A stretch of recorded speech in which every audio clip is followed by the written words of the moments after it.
Dans un contexte de conflit et de conquête, émerge la figure de Zénab bin al-Harith, une femme juive de Kébar, qui défie l'autorité prophétique de Muhammad par un acte audacieux, un banquet empoisonné. Cet événement historique soulève des questions profondes sur l'authenticité de la mission de Muhammad et les conséquences de ses actions.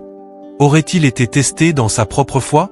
L'empoisonnement était-il un test divin, un défi à son leadership, ou un acte de résistance d'une femme qui a tout perdu lors de la conquête de Kébar? À travers des sources historiques et des récits détaillés, nous explorons un contexte de souffrance et de résistance, où la frontière entre la foi et le doute s'estompe, nous invitant à réfléchir sur les complexités de la nature humaine et divine. Après la conquête de Kébar, un événement marqué par des conflits et la subjugation, Zénab, cherchant à se venger de la perte de ses proches, décide de tester l'affirmation de prophétie de Muhammad.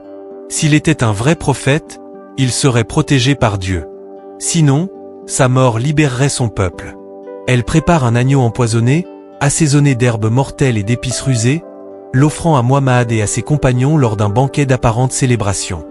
Pendant le banquet, Muhammad remarque un goût étrange et arrête de manger, alertant ses compagnons du danger. Cependant, l'un de ses disciples, Bisha, succombe au poison, décédant instantanément. Confronté, Zénab déclare « Si tu es un prophète, rien ne t'arrivera. Si tu n'es qu'un roi, le peuple se débarrassera de toi. » Bien que Muhammad ait échappé à la mort immédiate, il a souffert de douleurs persistantes, les décrivant comme mon aorte coupée, une sensation lancinante qui l'accompagnerait jusqu'à ses derniers jours. Cette phrase prend un sens particulier lorsqu'elle est comparée au Coran. Sourate 69, versets 44 à 46, qui mentionne la punition divine pour les faux prophètes. Coïncidence ou avertissement divin? La répétition de la phrase par Muhammad dans ces derniers jours alimente des débats et diverses interprétations théologiques et historiques, nous invitant à réfléchir sur les mystères de la foi et les limites de la compréhension humaine. Si cette histoire vous intrigue et que vous souhaitez en explorer davantage sur les mystères de la foi et de l'histoire, abonnez-vous à la chaîne, laissez un like et partagez votre opinion dans les commentaires. Votre interaction nous aide à apporter plus de contenu comme celui-ci. Dans la prochaine partie, nous analyserons d'autres événements qui éclairent la complexité de la figure de Muhammad. Le parcours de Muhammad est marqué par des moments de foi profonde et de questionnements intenses, révélant la complexité de sa figure. La mort de son fils Ibrahim, malgré ses supplications ferventes, jette le doute sur l'efficacité de son intercession divine, un point crucial pour la crédibilité d'un prophète. Maria al-Qibtir, l'une de ses épouses, exprime la perplexité de beaucoup en demandant ouvertement « Si tu étais vraiment un prophète, ton bien-aimé ne serait pas mort ». Cette question publique, faisant écho aux doutes des autres, aboutit à un divorce, exposant la fragilité humaine face à la douleur et à l'incompréhension. Zénab bin al-Harith, motivé par la perte de sa famille et la recherche de justice, défie l'essence même de la prophétie de Muhammad. Son action, un test de foi, résonne à travers les âges, invitant à la réflexion sur la nature de la divinité et l'authenticité de ses messagers. La Bible, quant à elle, offre des critères pour discerner la vérité prophétique. Matthieu 7, versets 15 à 20. Met en garde contre les faux prophètes, encourageant l'évaluation de leurs actions et de leurs fruits. Deutéronome 18, versets 20 à 22. Établit qu'un vrai prophète est validé par l'accomplissement de ses paroles et l'alignement avec la volonté divine. Dans le cas de Muhammad, la douleur persistante après l'empoisonnement et la répétition de la phrase « Mon aorte coupée » génère des interprétations diverses. La coïncidence avec la Sourate 69, versets 44 à 46. Du Coran, qui mentionne la punition divine pour les faux prophètes, alimente les débats sur la nature de sa mission. D'autres moments significatifs, comme la maladie de son fils Ibrahim et les doutes soulevés par son épouse Maria, ajoutent des couches de complexité au récit, nous invitant à questionner et à réfléchir sur la nature de la foi et la recherche de la vérité. De plus, la réaction de Muhammad face aux doutes et aux défis révèle son humanité. Il ne se présente pas comme infaillible, mais comme un homme qui affronte des épreuves et des questionnements. Cette vulnérabilité, paradoxalement, renforce le récit pour certains, tandis que pour d'autres, elle soulève des doutes sur sa mission divine. L'histoire de Muhammad est marquée par des contradictions et des paradoxes, qui défient les interprétations simplistes et invitent à une analyse plus approfondie. Le récit souligne également l'importance du contexte historique et culturel dans l'interprétation des événements. La société arabe du 7e siècle, avec ses croyances et ses valeurs, influence la façon dont les événements sont perçus et interprétés.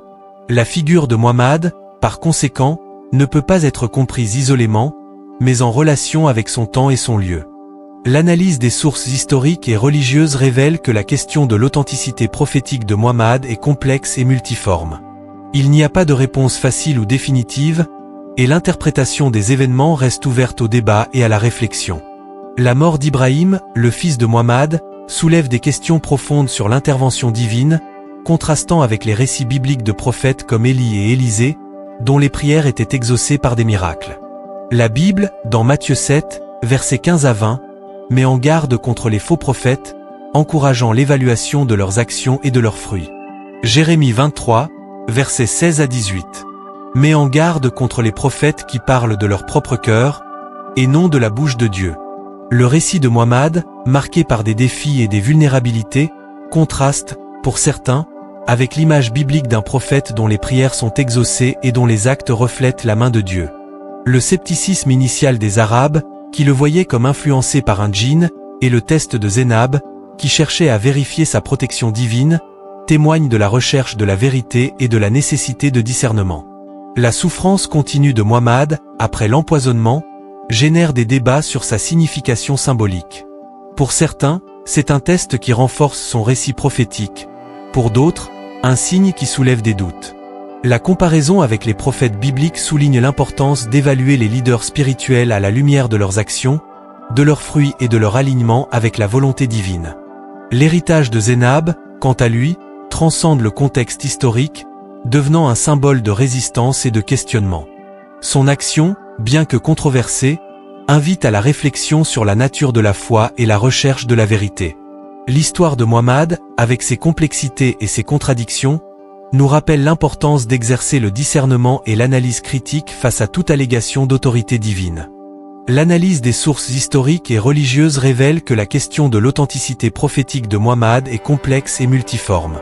Il n'y a pas de réponse facile ou définitive, et l'interprétation des événements reste ouverte au débat et à la réflexion. L'histoire de Zénab, en particulier, soulève des questions sur le rôle de la femme dans l'histoire religieuse et la nature du pouvoir et de la résistance. De plus, la comparaison avec les prophètes bibliques souligne l'importance de considérer le contexte historique et culturel dans l'interprétation des récits religieux. Les différences entre les traditions judéo-chrétiennes et islamiques influencent la façon dont les événements sont perçus et interprétés. L'analyse comparative, par conséquent, peut enrichir notre compréhension des différentes perspectives religieuses et de leurs récits respectifs. Nous vous remercions de nous avoir accompagnés dans ce voyage d'analyse historique et théologique. Si vous souhaitez continuer à explorer les questions de foi et de spiritualité, abonnez-vous à la chaîne et activez les notifications pour recevoir nos prochains contenus. Que la recherche de la vérité et le discernement guident vos pas.